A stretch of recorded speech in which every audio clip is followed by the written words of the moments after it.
Yes, so my talk will be, I will present the recent results we have achieved at object-based landform mapping at multiple scales from digital elevation models and aerial photographs. And the team also consists of Eisank, Drăgut, and Schrott, Marzolff, and Blaschke. And yes, I'm in the lucky position to show you what we've done so far. A short outline of the presentation is a short introduction, then I tell you about the data we've been using. I will give you a pretty detailed insight in the methodology, of course show you some results in accuracy, and maybe get some discussion and give you an outlook on future points we want to improve. Okay, we here in landscape and ecological application sessions. So what we think is that landforms may be directly linked with processes occurring in natural environments and vice versa. So you have a strong impact on these kind of maps you may generate from any kind of remotely sensed data for several purposes. As we say, it's support units for many applications. The challenge still is the transfer and the optimization of what we heard before in the keynotes as well, the object-like perception of human recognition into the segmentation algorithms and classification rules. So how can we kind of teach the software algorithms to see what we do? We have two different data sets, and as we wrote in the title, two different scales. So the multi-scale in this case is that we use on one case it's drumlins as a landform, on the other hand it's gullies, and the input data is for the drumlins is the input data. So the study area is the Eberfinger drumlin field, which is located around 60 kilometers southwest of the city of Munich in Germany. It has been formed during the last glaciation, and the area has an extent of around 60 square kilometers. The input data used is a digital elevation model with a resolution of 5 × 5 meters, and it's been derived from LiDAR point clouds. On the other hand, we have gullies. The study area for this is Sus Basin in Morocco. Gullies are a phenomenon of soil erosion. It's one kind of rills occurring after heavy rainfall events. And the areas vary between half a hectare and about 120 hectares. We use image mosaics from aerial photographs. So in comparison to the presentation we've just seen, we use a fixed wing UAV-based surveying, which allows us to cover much larger areas. So, to show you about the methodology, first of all, the idea was to create a workflow which can be adapted to both input data and then delivers results which are practical and applicable for further processing. First of all, we use the ESP tool, which is the estimation of scale parameter, developed by Drăgut et al. In 2010. There's a paper you can also, which is precisely describing it. For the segmentation, we also use the the multi-resolution segmentation, and in our case, we try to optimize this towards the data-independent workflow. All in all, it's a knowledge-based and a multi-scale classification of these landforms, and I'll now show you the workflow in detail. Okay, so here you see the overall workflow, and we'll, if you don't mind, go through it step by step, but briefly. And on the left hand, you see the aerial photographs as the input data. On the right hand side, you see the digital elevation models, which represents the drumlins. In the middle, you see the workflow, which is applied to both input data sets. Okay, landforms vary in size, as I just told you when I presented the input data. So one segmentation scale can't be sufficient for this workflow. Therefore, we use the ESP tool to find out the appropriate scale parameters. And it delivers statistically significant segmentation levels for both data sets. further on, we used the multi-resolution segmentation on both data sets and a knowledge-based classification to incorporate features which apply to the object, like the landform, but which may be transferable towards, between the data. And this is an iterative process, so you have to include expert knowledge. It won't work at the very first time. And as you might see here,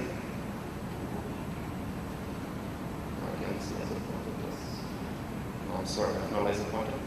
I hope you can read it. So if you have to improve the rule set, so if after the first instance the classification result is not sufficient, you just go back and in the cycle improve the knowledge-based classification and then see if it works out fine.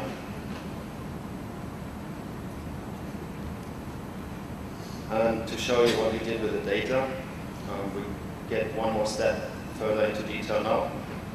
First, I show you about the gullies. Here you see the image mosaic subset.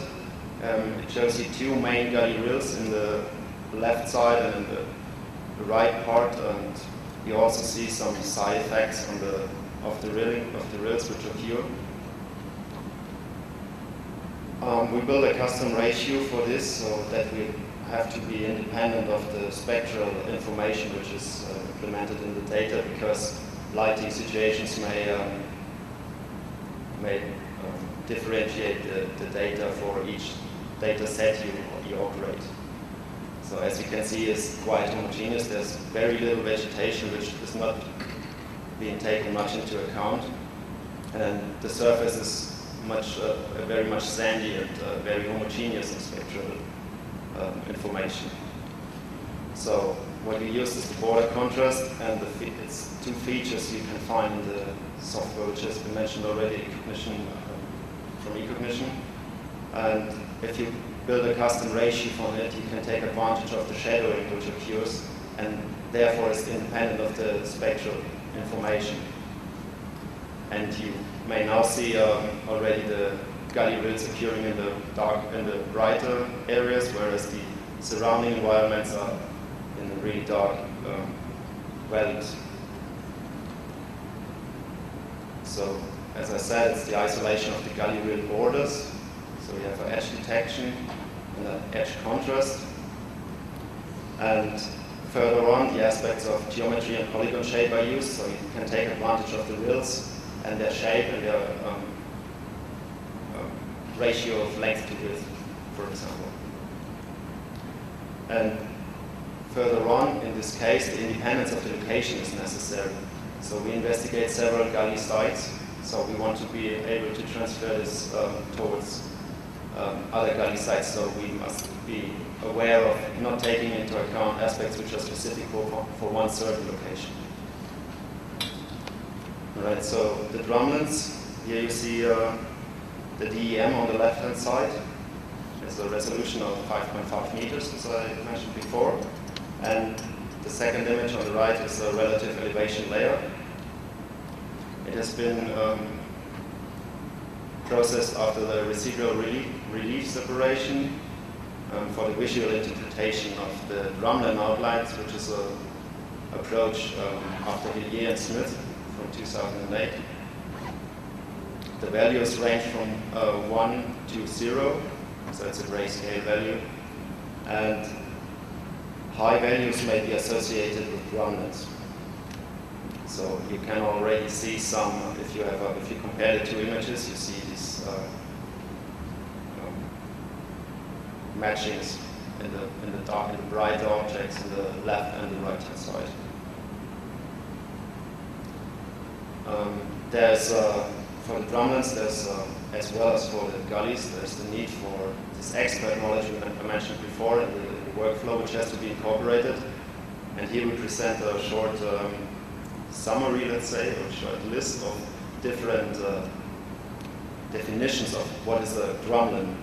And you see it's going from 2002 to 2009, and it says like long axis preferred orientation, or slope or overlaid hill, or more gently sloping tail down ice.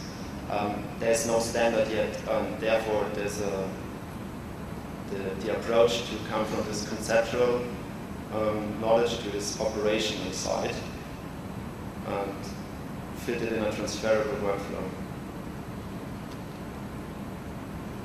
Yes, many different functions. Okay, so by now we have the rules that transfer tested on 2 different mosaics as well as another subset. And I want to show you some results of the classification. Here you see the drumlins, which have been, the image mosaics have been acquired during November 2010 and November 2011 from the same spot. In the left-hand image, you see that it's quite well matching the classification results with the gully rills, as you don't see that exactly in the right-hand side, which probably is the fact that the lighting situations have been that there was no sun directly producing any shadow, so it was there were cloud coverage whole day and very homogeneous lighting situation, which then has the effect that the contrast doesn't have this high differences. The accuracy then this is a very qualitative approach for these preliminary results. You see the blue lines, which have been digitized as the middle of the gully rill, and then simply the matching with classified polygons shows the accuracy. So yellow means there's a matching with the delineated blue rill, which then is gully, but does not yet say how large is this polygon and how accurate is this. Whereas the pink colored polygons are nominated as to be inaccurate or in addition. So, because here you have also the situation that there might be a mistake in the manual delineation, which has to be taken into account. For the drumlins, you have the classification on the left-hand side, and for accuracy assessment, the analytical hill shade model, where you can do a visual comparison, and you see in the right upper corner that there's some underestimation of the drumlins, where in the middle on the left-hand side, the left down quarter of the image, there's some kind of overclassification. So also there's some improvements still needed, but the results are also quite good, and we're pretty convinced of this. And further on, for the accuracy, there exists a geomorphological map on a scale of 1 to 25,000 from CSAP from 1979. And also here we have the situation that it's based on expert knowledge. So we have a human impact here. Okay, for the discussion, just to get back to the beginning, we try to get the object-like perception of human recognition transferred into segmentation algorithms and classification rules. The ideal situation would be that single segments are completely covered the spatial extents of the desired landforms, which then would mean that the segmentation also fits the classification or replaces it maybe. Probably we won't reach that.